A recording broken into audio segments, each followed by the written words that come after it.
Radiology कितनी important है, क्योंकि किसी भी बीमारी की अच्छी ट्रीटमेंट के लिए रेडियोलॉजी डिपार्टमेंट ही एक बैकबोन है, जिससे हमें प्रिसाइजली डायग्नोसिस पता चलता है और फिर प्रॉम्प्ट ट्रीटमेंट और बेटर ट्रीटमेंट एक पेशेंट को मिलती है। तो इन द लॉन्ग रन ये एक ऐसा सब्जेक्ट है जिससे एक पेशेंट की डिज़ीज़ का एग्जैक्ट पता चलता है और उस हिसाब से हम ट्रीटमेंट उस पेशेंट का कर सकते हैं। तो ये दिन बेसिकली 8 नवंबर को होता है। उस दिन वो एक रोएंटजन थे जिन्होंने ये एक्सरे पहली बार किया था, तो तभी इसको रेडिएशन कहते हैं, क्योंकि उन्होंने पहले आयनाइजिंग रेडिएशन यूज़ किए थे। लेकिन ओवर द इयर्स रेडिएशन सिर्फ अब एक्सरेज में है, जैसे MRI है उसमें रेडिएशन नहीं है, अल्ट्रासाउंड में रेडिएशन नहीं है, वो सेफ़ है।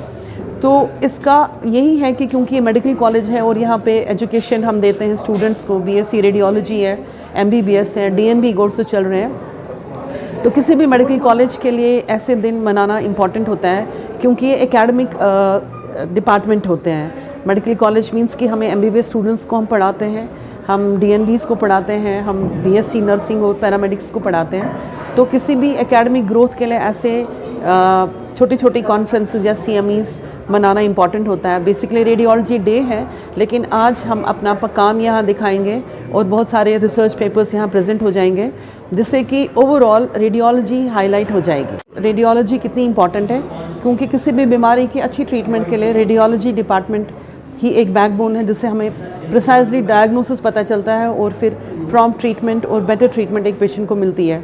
तो इन द लॉन्ग रन ये एक ऐसा सब्जेक्ट है जिससे एक पेशेंट की डिज़ीज़ का एग्जैक्ट पता चलता है और उस हिसाब से हम ट्रीटमेंट उस पेशेंट का कर सकते हैं। तो ये दिन बेसिकली 8 नवंबर को होता है। उस दिन वो एक रोएंटजन थे जिन्होंने ये एक्सरे पहली बार किया था, तो तभी इसको रेडिएशन कहते हैं, क्योंकि उन्होंने पहले आयनाइजिंग रेडिएशन यूज़ किए थे। लेकिन ओवर द इयर्स रेडिएशन सिर्फ अब एक्सरेज में है, जैसे MRI है उसमें रेडिएशन नहीं है, अल्ट्रासाउंड में रेडिएशन नहीं है, वो सेफ़ है। तो इसका यही है कि क्योंकि ये मेडिकल कॉलेज है और यहाँ पे एजुकेशन हम देते हैं स्टूडेंट्स को, BSc रेडियोलॉजी है, MBBS है, DNB कोर्स चल रहे हैं। तो किसी भी मेडिकल कॉलेज के लिए ऐसे दिन मनाना इम्पॉर्टेंट होता है, क्योंकि ये एकेडमिक डिपार्टमेंट होते हैं। मेडिकल कॉलेज मींस कि हमें MBBS स्टूडेंट्स को हम पढ़ाते हैं, हम DNBs को पढ़ाते हैं, हम BSc नर्सिंग और पैरामेडिक्स को पढ़ाते हैं। तो किसी भी एकेडमिक ग्रोथ के लिए ऐसे छोटी छोटी कॉन्फ्रेंसेस या CMEs मनाना इम्पॉर्टेंट होता है। बेसिकली रेडियोलॉजी डे है, लेकिन आज हम अपना काम यहाँ दिखाएंगे और बहुत सारे रिसर्च पेपर्स यहाँ प्रेजेंट हो जाएंगे, जिससे कि ओवरऑल रेडियोलॉजी हाईलाइट हो जाएगी।